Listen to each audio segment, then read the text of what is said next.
This is the 1990 Mercedes 5-cylinder 2.5 liter engine. Before it's starting, so I'm going to do a cold start.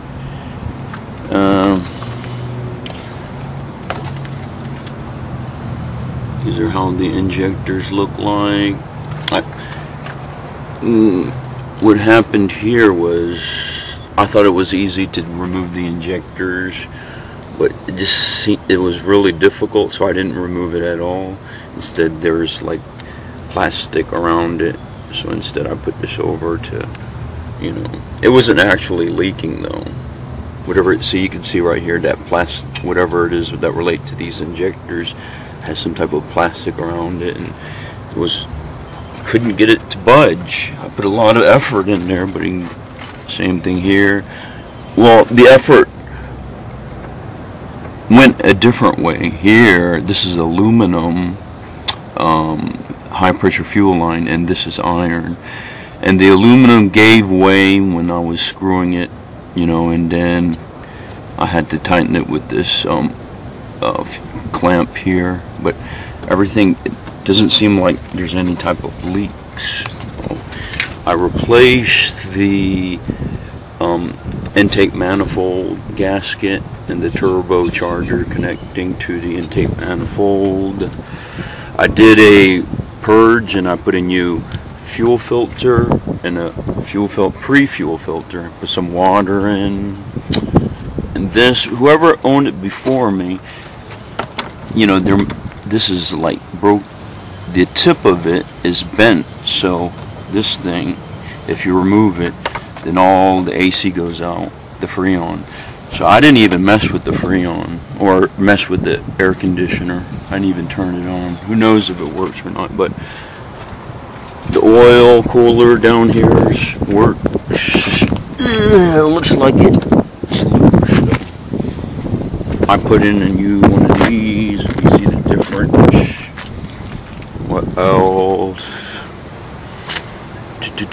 Oh yeah, put in a new rebuilt, also from eBay, a rebuilt starter, and then it just seemed like the starter leak connection to the battery, so I put a new one. It was down. Oh, and also put a new battery. Try to get a better connection instead of this to this.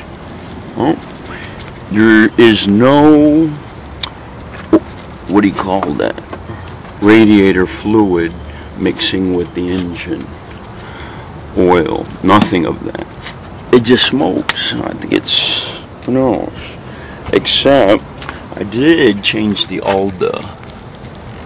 Right, if you can see it down here, that's the Alda. To try to get the best I could get. I'm not really into high power, so you know, I wouldn't. I took it off one time, and then you can get a pretty good acceleration. But I'm not really into high power, so just gradual push off. And this is 1990, like I said. So what else? Oh yeah, put in a new serpentine belt. As you see here, it's pretty easy. All you do is remove that, loosen that loosens out, and then put it back, tighten up. It's pretty easy right there. I like these Mercedes, they're pretty easy. Didn't put a new fuel filter or oil filter, but I have one in the back. And also I have a extra fuel pre-filter and fuel filter in the back as well. And I went through a diagram to put all the hose or vacuum hoses where they're supposed to be. Whoever owned it before, you know, disconnected this what is it, shut off relay. I don't know why, but, or shut off valve.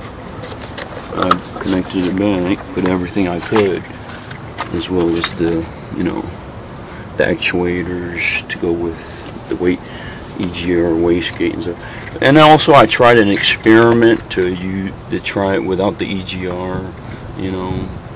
That's when I couldn't really get it started because, I don't know, bad cranking, the start before wasn't working well, air in the fuel lines, return, whatever. But that's basically it, so we'll get this thing started. See, I'm okay. Oh yeah, put in a new air filter. I also have the Mercedes emblem, you know, the hood ornament, but I don't have any of that stuff to keep it up there, so it's in the glove compartment. The inside of the vehicle, previous owner replaced this cluster, so that's not actually the reflecting miles. He said it was about 230, so I put in, I don't know, about maybe a couple of, say 500 miles maybe, and it was something like 274. So this doesn't reflect the actual, which is on the title and on the cluster here. In previous, it seems like they had a system too, if you can see it here. It went all the way to the trunk. I'm not sure of it, because he also put this thing here too as well. And it just seems like he was interested in maybe music or something. But here's the music. It's a aftermarket CD player with music there. Here's this, and then you can remove this to put in there. And then here's, like I was saying, the hood ornament. Don't know how to put this, or don't know where the part is for this. So that was in there. And then here's more stuff. The original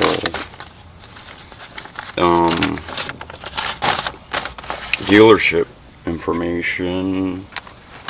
There's the owner's manual with roadside assistant, cassette player, restraint system, with transmission fluid thing, power steering, its recommendations, I guess. Maintenance booklet, owner service and warranty, 1990, like it says. That, where to get the where's dealers around the country, and Mercedes-Benz technical specifications. Does it seem like it? Oh yeah, whatever. And this, I got this information left over from the, what's left over and from the internet that relates to putting the vacuum system in the correct way. Okay, let's go ahead and start this up. Now, notice the light of the glow plugs. Good. Turn this off. I usually do 3 cold start. Temperature is probably about in its like 68 degrees. Alright, here we go. This is how it sounds like.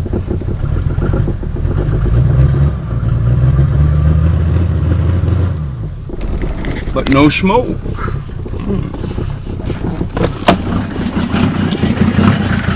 It's pretty loud because there's no, oh here it is. It's pretty loud because there's no catalytic converter or a muffler.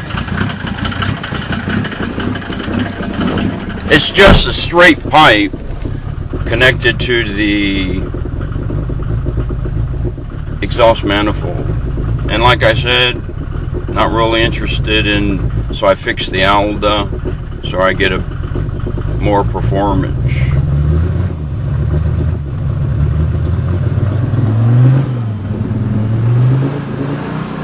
But